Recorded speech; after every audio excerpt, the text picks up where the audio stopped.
Bolu pandan modal aduk-aduk, jadi ini tanpa mixer, tanpa oven. Aku masukin dulu telurnya dan gula, lalu kita aduk sampai gulanya larut. Cukup sampai larut aja, nggak usah mengembang. Masukin tepung terigu, air, kental manis, kasih minyak sayur juga, baking powder, soda kue, garam, aduk yang rata. Kalau perlu disaring ya, ini habis aku saring, aku pindahin tempatnya. Aku kasih pasta pandan, aduk yang rata lagi sampai semuanya tercampur, lalu masukin ke dalam loyang yang udah diolesin minyak. Diolesin minyak biar nanti dia gampang pas dikeluarinnya ya bun, gak lengket. Lalu aku siapkan food steamer tipe IL114A dari Idealef. Dia ini kapasitasnya gede dan juga nggak perlu lagi ditutupin pakai serbet ya.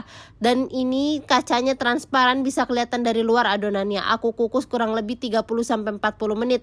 Jadi deh bolu pandan kukusnya ini anti ribet, aduk-aduk jadi. Kalian gak harus nurunin mixer ataupun pakai oven. Ini hasilnya lembut, enak banget, kalian harus cobain. Ini cocok juga buat ide jualan. Yuk bikin.